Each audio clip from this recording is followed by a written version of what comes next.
Welcome everybody to WrestleRant edition number 57. I am your host for the evening, Bleacher, Columnist level 2, Graham GSM Matthews, and if you're wondering why I'm not wearing my promised championship belt that I promise to wear every single WrestleRant that I do, it is not here this evening because all of my shit is at my new house.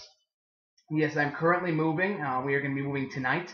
I'm currently residing in my old house at the moment, so all of my shit is at the new place, all my belts, posters, everything. So that explains why I don't even have my DX armbands on today. I don't have my championship belt, and I don't have any of my posters. I had to take that shit down yesterday. But it will be in my new house, and this will be the last WrestleRant video that I will be airing here. However, today I bring you a few things. One, a few questions that were asked me over Twitter. Especially now, if I get any during the course of this video, I'll open up Twitter and answer some of those. If I don't get any, well, then too bad. But I just did get one, so I'll answer that in a little bit. What else? The controversy going on between WWE Champion CM Punk and whether he's going to be turning heel or not. That's been a hot topic as of late as well. And a little bit of a review of last night's TNA Impact Wrestling show, which was excellent on all levels. Now I'm going to start with TNA Impact last night. As you know, TNA Impact has been absolutely solid all 2012 long. A lot of people were saying that they had doubt in the product earlier this year. Now everyone's kind of jumping onto the TNA bandwagon. Now, not everybody. A lot of people were saying it was shit a couple months ago, even though I've been saying since January that it's been great all 2012 long. The impacts that have been live since May 31st have been certainly helping out the product.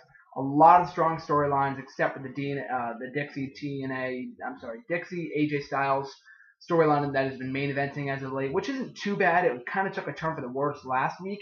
However, I certainly liked the layer that they added this week with it being revealed as AJ was the father of the pregnant lady's son, of the baby, I should say, the crackhead Claire character.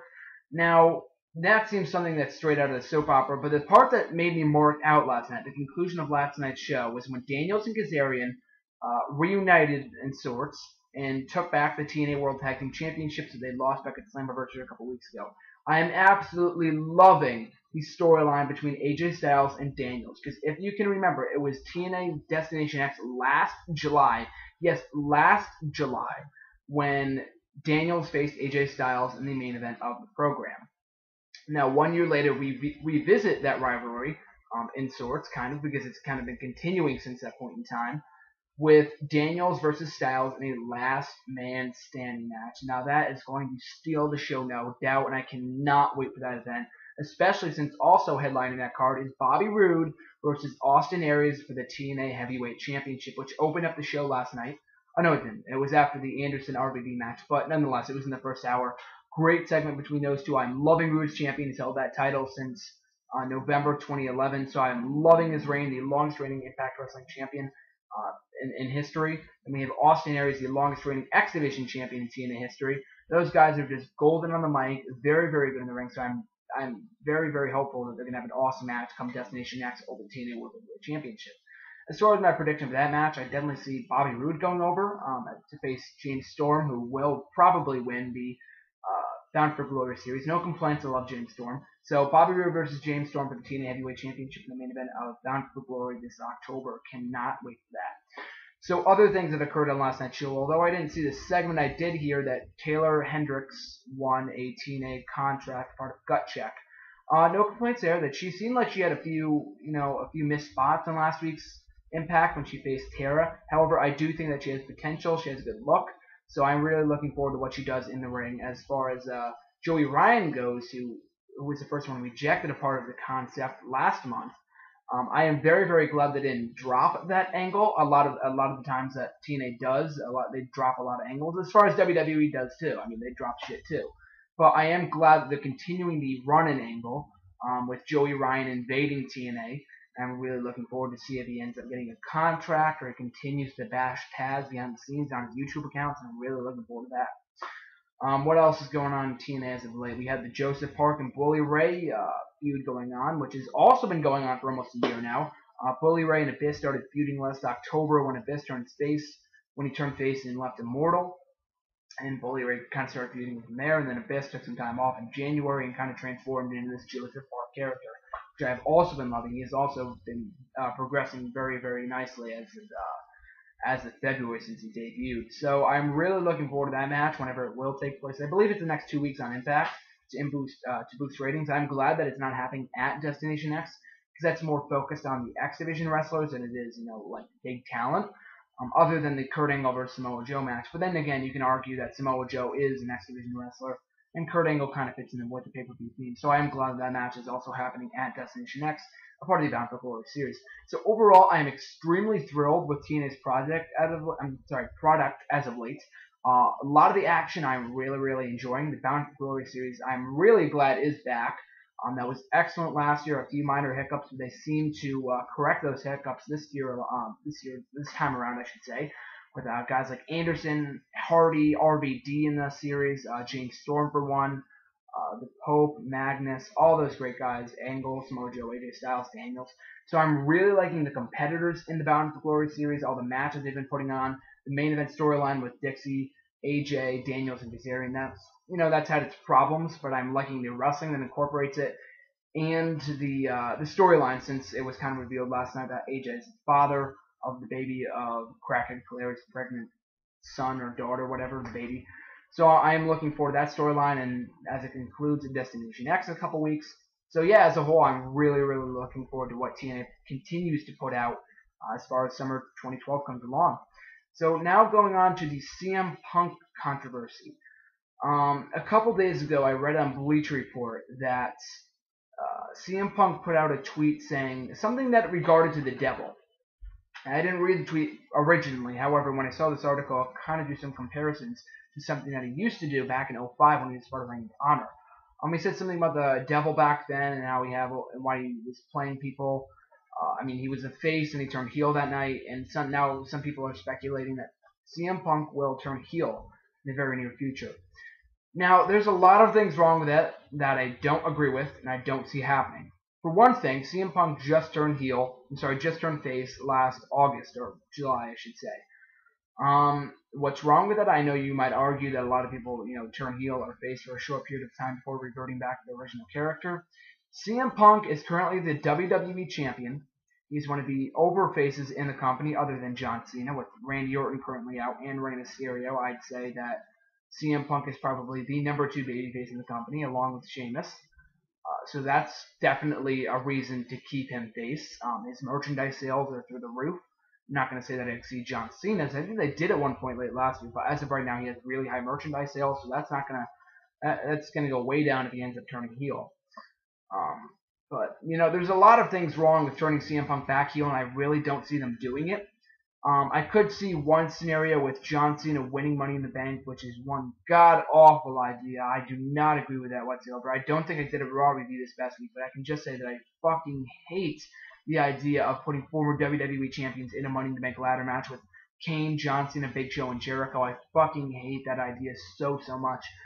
But, yeah, I could definitely see John Cena versus CM Punk for the WWE Championship at SummerSlam next month, with John Cena cleanly cashing in against CM Punk. CM Punk turns back heel, but then it wouldn't be anything different from their feud from last year. If anything, if we're not going to have face versus face, CM Punk versus John Cena, both faces as they were at last year's SummerSlam event, then I would like to see John Cena turn heel. Now, don't shoot me here. I don't see that happening. John Cena turning heel is way out of the question, especially with their roster being so thin. They're limited on baby faces at the moment. So I don't see that happening. But maybe John Cena is kind of a tweener character, but I'm just going to stop right there because I know it's not happening. There's no point in even hoping that it's going to happen or predicting that it's going to happen or even booking that in my hashtag book it ways, but I just don't see that happening. So don't put your money on that one. But I am looking forward to John Cena versus CM Punk. It's miles better than the rumored CM Punk versus Big Show WWE title match. That would be god-awful as well. We saw that back at SummerSlam 2010 with the Straight Edge Society, and that was a terrible feud because Big Show dominated the entire fucking thing. So I wasn't looking forward to that at all. So, but I am really happy where they're going with CM Punk and Daniel Bryan. Now, if they continue that feud to SummerSlam, they don't do John Cena versus CM Punk. I would like to see Daniel Bryan win the WWE Championship at Money in the Bank, and then have CM Punk versus Daniel Bryan in an Iron Man match at SummerSlam for the WWE Championship. Now, speaking of that, I was asked a question on Twitter a little while ago by @DerekJ15 saying, do you think WWE will have CM Punk keep his title for a year, or will they make him drop it to Cena in the next month or so? Now that's a very good question. Not specifically John Cena. I probably do see him dropping it to Daniel Bryan at Money in the Bank in a couple weeks. Because here's a few reasons why. Daniel Bryan isn't Chris Jericho. He's not going to continue to put over CM Punk. He's not an established veteran like Jericho. So I eventually do see Daniel Bryan winning the WWE Championship, probably at Money in the Bank, although we all speculated to be at No Way Out. I do see Daniel Bryan winning the title at Money in the Bank and having another last culmination rematch at SummerSlam, then with CM Punk regaining the championship. And then maybe having John Cena cash in, who knows. But will they have John Cena win the WWE Championship from CM Punk if Daniel Bryan doesn't win it? Again, another very good question. I've read, I know the dirt sheets are just bullshit lies, but from what I've read, John Cena won't win the championship at SummerSlam, and then he's going to again contend for it and have a champion since he's in his hometown of Boston. So, I don't see him winning the championship at SummerSlam, John Cena that is, but I don't see CM Punk holding the title for over a year. I don't see him beating John Cena's 280-day reign. I do see CM Punk dropping the title at either Money in the Bank, and if not Money in the Bank, then definitely SummerSlam. Probably not the John Cena, probably the Daniel Bryan or the returning Wade Barrett or any other Money in the Bank briefcase winner that we might have.